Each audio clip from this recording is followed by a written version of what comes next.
I've had a few. Starting a garden in Perth, Australia, because it's hot and it's dry. Why did I do it?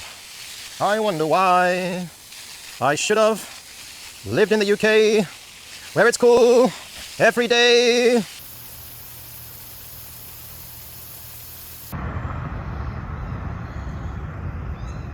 I've got to get to these goji berries before the ants do. The ants are already all over them because they're nice and sweet. I'm probably a big fan of dehydrating the goji berries more than eating them fresh. I just find that the flavor, I think, is a bit nicer. Yeah, the ants have eaten some of these. I was too slow. The goji berries are quite a lot bigger this year. It's a bit of a spiky bush. It's not the most pleasant one to forage from, that's for sure.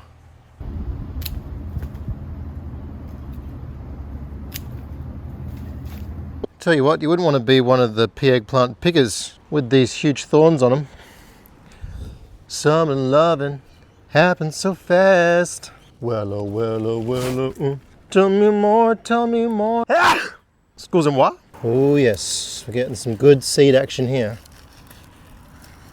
Now that's what you call a bowl of coriander seeds. We've got some nice tasty beans over here. We've got some nice tasty beans over there. I think we'll bring you in for a closer look. So there's quite a few different varieties on here. Ooh, these are more yellow. A couple of yellow ones, got a green one. Nice cucumber. So we got some rattlesnake beans. Today's harvest, got a nice selection of cucumbers and various types of beans. The pickled beets have been really good, the ones I just made. A bit of a cinnamon, clovey deliciousness. The good thing about pickled beets is you can take them quite small and then they're just sort of like bite-sized delicious morsels. I don't know how well our all-year cauliflowers are going to go. We've got still a couple around in this bed. We've got a couple in pots. The wheelbarrow's seen better days. We do have a couple of Moore Park apricots on the tree. I'm hosing down my garden. Gotta stop it drying out. I don't want no crispy veggies unless I got them in the dehydrator. Hose it down. Hose it down, you gotta hose it.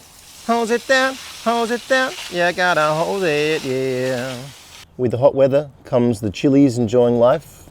And this tray here has got the jalapenos, habaneros, the Hungarian hot, and the chili red hot cherry. This is the red burgundy okra. The bugs got to most of them. I probably put in, I don't know, maybe up to 60 seedlings in here. You know, 3 decent ones left, so you just got to keep trying. Continental parsley is all gone to flower, gone to seed. That'll be everywhere, and then we'll have loads of free parsley, and then you can get another exciting parsley harvest. I'm sure you can't wait. We've got plenty of market more cookies. So this is how they start off. They take, I don't know, maybe like a week, and then they're the full size. Both the apple trees have not really changed size. Ooh, my asparagus fat bastard. We've got a bit of good germination from those seeds that I bought. These ones, you couldn't actually get crowns for those. Got a couple of Jimmy Nardello capsicums that are looking pretty happy being in this sort of part shade area here. Ooh, just noticed we've got the Maui purple chili. That's awesome.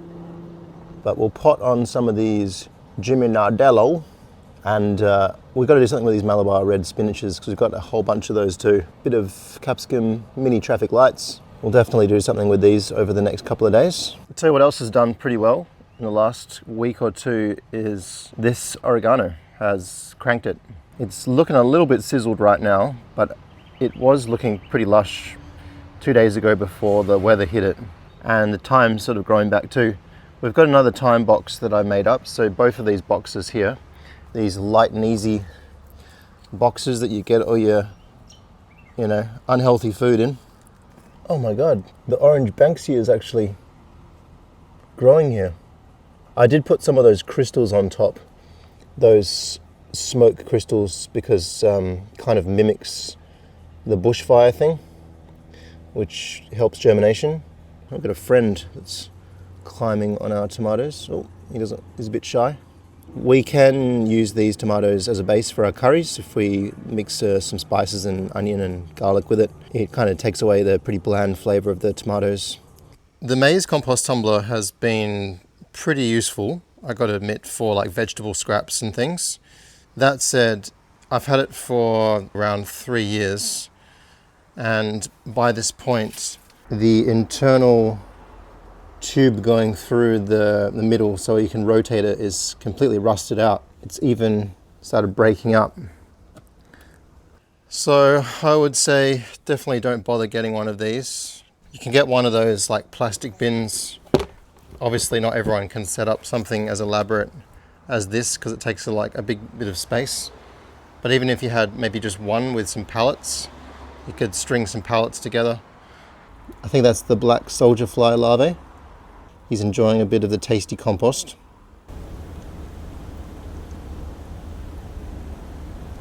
This zucchini patch is getting pretty thick. There's quite a bit of powdery mildew and the leaves are touching the ground. I'm going to give them a bit of a choppy chop, take off the powdery mildew leaves, open it up, give it a little bit more airflow, and we might have to just start harvesting the courgettes because we're not really getting the zucchinis growing to full size for some reason.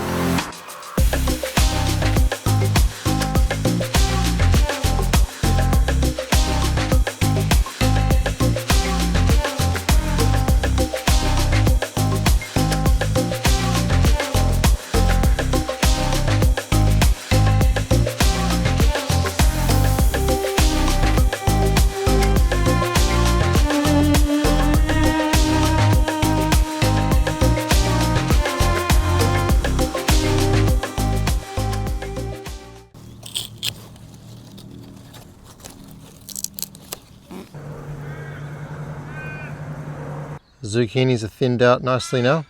Curious to see how these Farenza F1s go. Hopefully they're doing better than the black beauties, which aren't doing too well. They're not really beauties this time, they're beasts. These will go nicely with my papaya.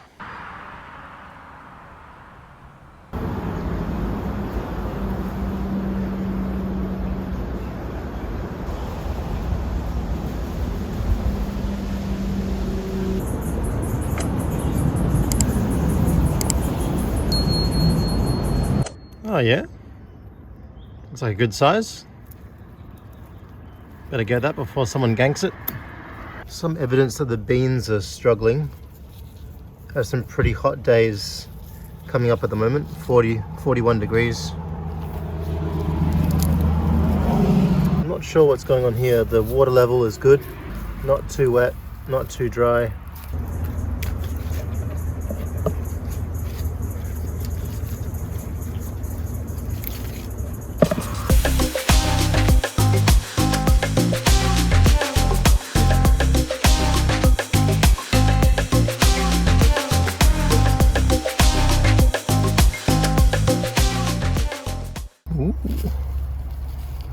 Heirloom carrots.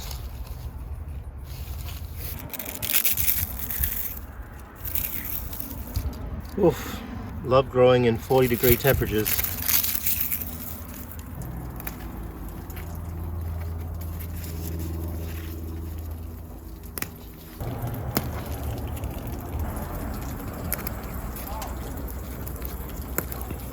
I knew these bad boys would be coming up soon. Got a few pineapples going. Looking forward to a tasty pineapple feast. Got a new set of papayas on the top. I'm still yet to get one full-size zucchini. All I'm getting so far is the courgettes, and I have no idea why they won't grow. See, this one looks like it might be growing. Maybe. Attack of the Slaters. We're still getting a few token strawberries.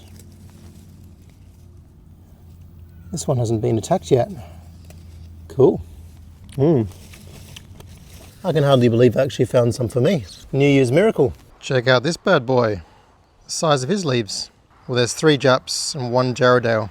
So I've treated these guys to some bags of manure. I've got a bit of a mix of, I was about to say horse, not horse, of cow, sheep and chicken. The kefir lime is growing nicely. It's probably doubled size since the last time I videoed it. All those nice bright green leaves, the new ones. I still haven't a clue what these are. These are on the male papaya. Has it actually started growing its own papayas? Could be. It smells like a papaya. The poor avo has been burnt to crap.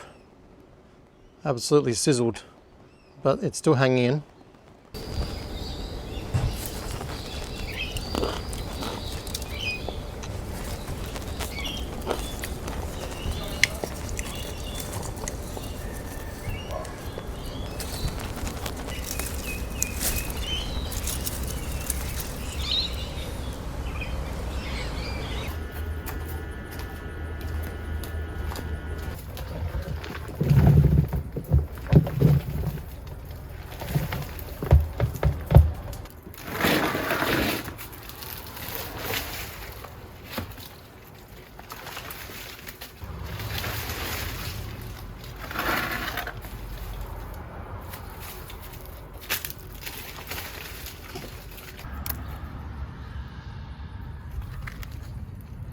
Oh yes.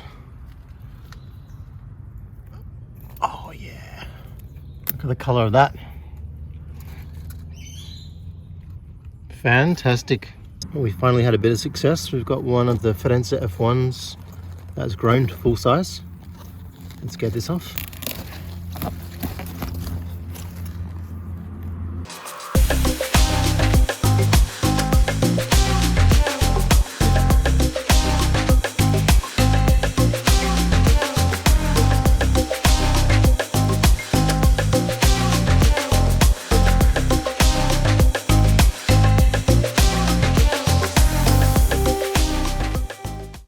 After procrastinating for many months because it's so hot at the moment, I've finally taken all the contents out of this bay, transferred it onto the pavers and put it back in, but this time I've used some chicken manure to add some more nitrogen to help break it down.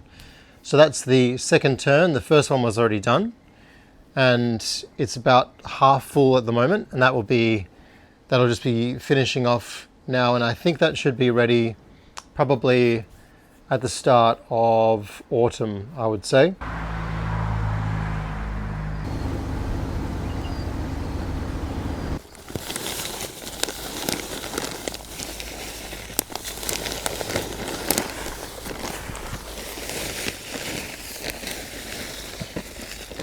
Well, we've planted out a few of our tomatoes that have been wanting to go in for ages.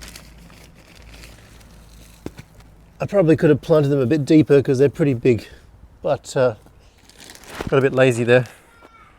Just thought I'd chuck them in. I've got, the soil's pretty bad, so I've chucked on some NPK, only because I've got a whole bunch that I never use because I don't like using NPK, but anyway, I chucked it on.